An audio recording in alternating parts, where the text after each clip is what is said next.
Hey, good morning. It's Patricia Murphy. It's Thursday. This is Seattle Now.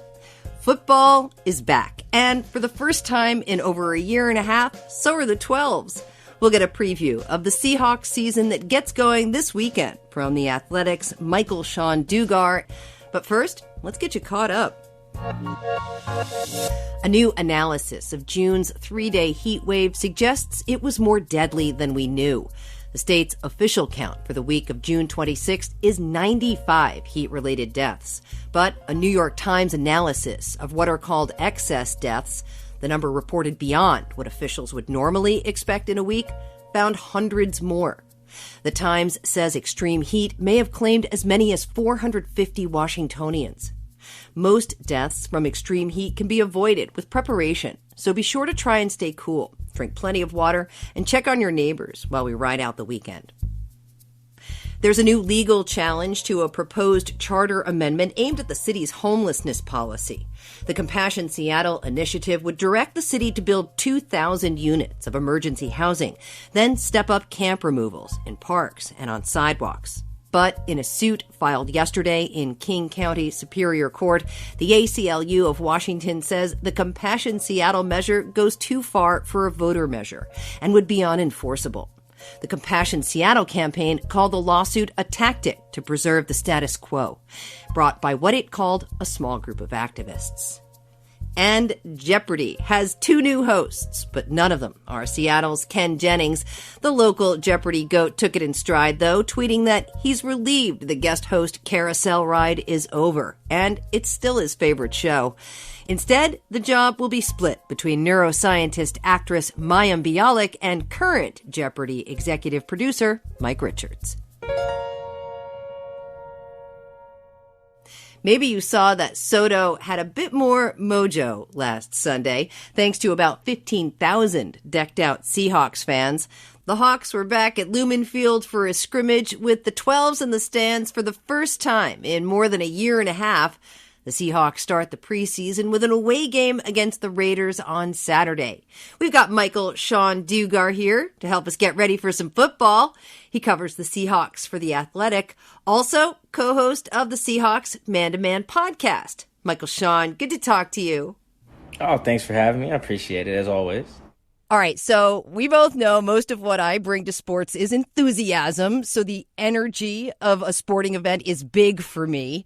Fans are back in the stands this year, but the team did well last season. How did those empty stands impact players?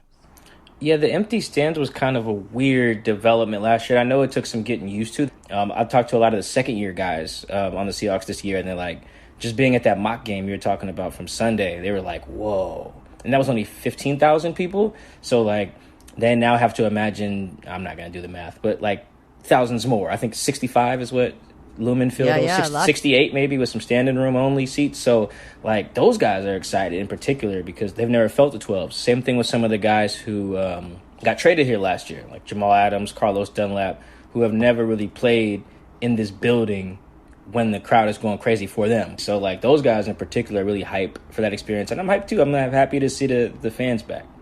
I would imagine without fans it is. It's a little like starting your day without coffee in the stands to help you out. Of course, we are still very much in a pandemic, Michael Shawn. How is it going to go at Lumen Field? I know they're not going to require fans to be vaccinated to go in. Yeah, it's kind of like in terms of like interacting with the media and the players and the fans. It's almost like, I'm a big movie guy, it's almost like that scene in the final Harry Potter when they're in the woods and Hermione makes the like imaginary force field so the Snatchers can't catch them. And this first time they encounter the Snatchers, you can't see that there's something there, and then the Snatchers run up and boom, hit the wall. And it's like, oh, she created this force field. That's kind of how it is when it comes to interacting with the fans. Like, if you go to training camp, there's like a yellow line the players can't cross. So they can't go give autographs or give hugs. They have to just sign a football and throw it. Same thing at Lumen Field. Usually you can go slap all the fans' hands and sign autographs and, you know, kiss some babies, whatever you want to do. Now you can't do any of that. There's a line that you can get right up to and say, hi, Mom, or hey, fans, stuff like that. There's just this barrier. Even when I'm at the facility, I'm vaccinated, I have to wear a mask. I can't be within 6 feet of Russell Wilson, right? I can't be within 6 feet of DK Metcalf. There's like this force field reminding us that we're not fully back to normal. Yeah, they are requiring unvaccinated guests to be masked during the games. And Seahawks were the only team that was COVID-free last season, right? Yeah, that's correct. No positive tests among players or coaches. I think, only team in the league. They had some guys go on the COVID list, but those were like close contacts, which I imagine like family or something like that in town. But none of those players actually tested positive, which, I mean, considering the rates last year and what happened with some other teams and their outbreaks, that's just remarkable. I think that's fantastic. It is incredible. I don't even know how they pulled that off because, I mean, you got guys come. It's not just the main guys on the team. You got guys coming in like from the practice squad. They get signed from another team mid-year because someone rolls an ankle or something like that. Like they weren't there for the training camp speeches and they're like, hey, let's lock in this year. They're just coming from like New England. And it's like, hey, I need a job. Like for those guys to even come in and have the discipline to follow orders, stay their butt in the hotel, lock in, wear their mask, make sure nobody from out of town was coming to visit them that wasn't, masked up or anything like that or wasn't getting tested. Like, it was just an all-out effort, top down. Like, I was really impressed by Seattle last year. Yeah, notable, for sure, notable. Like I said, Michael, Shawn, I am here for the Hawks because they're our team, but are they going to be any good?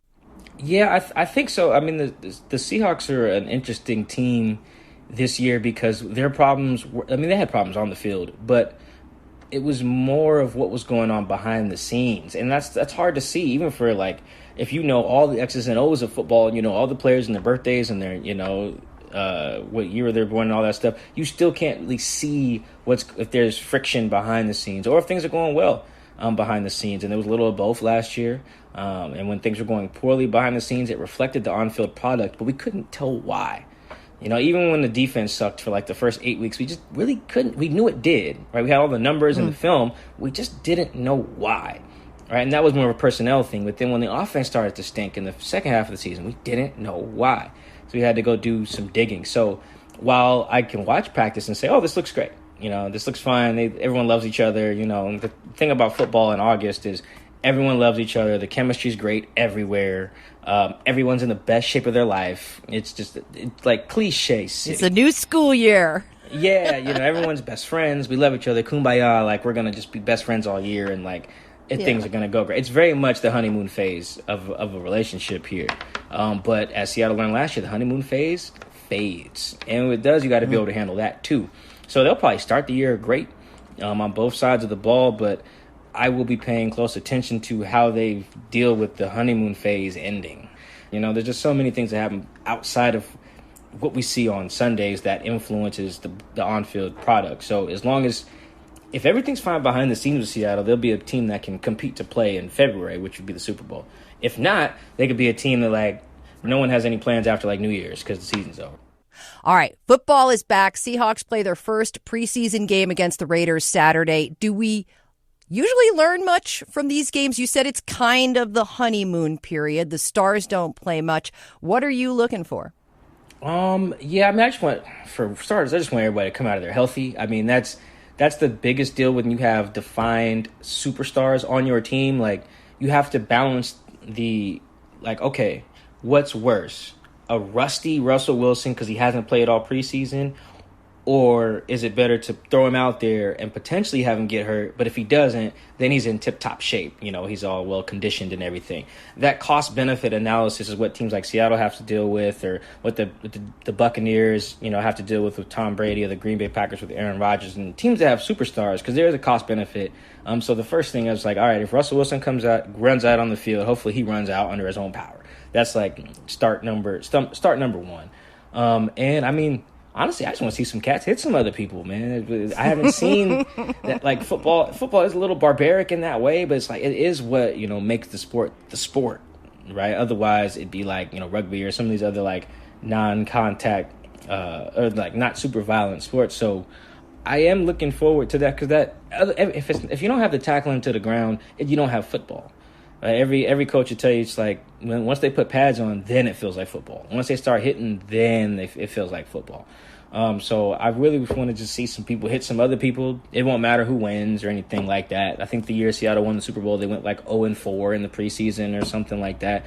or maybe it was the other way around. But either way, the results don't matter. It's really just about hitting some folks, seeing some of the young guys get out there and feel what it's like to play in an NFL game in front of fans. 'Cause I think Vegas is going to be packed because this is the first time they get fans in their stadium, Allegiant Stadium, I think it's called. Yeah, so the pageantry of it will be cool. Hoping everybody gets out of there healthy will be cool. And then, yeah, just, folks hitting each other will be cool.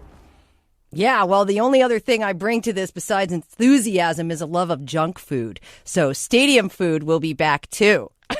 Yeah, I'm like quietly. Honestly, I might just every stadium I go to this year just like hit the concourse and find the coolest thing. I'm with you. I am a big fan of all that. Only thing I haven't tried is the crickets that they used to have at the Mariners game. Oh yeah. I'm just not at the place in my life where I'm eating bugs. It's just not. Maybe I'll get there one day, but currently I am not. Michael Shawn Dugar covers the Seahawks for The Athletic. Thanks so much for briefing us. Oh, thank you for having me. Anytime. Thanks for listening. Are you following us on Instagram yet? Hang out with us at Seattle Now Pod. Jason Pagano produced today's show. Our production team is Caroline Chamberlain Gomez, Matt Martin, Diana Opong, Jenny Cecil Moore, and Clare McGrane. Matt Jorgensen does our theme music. I'm Patricia Murphy. See you tomorrow.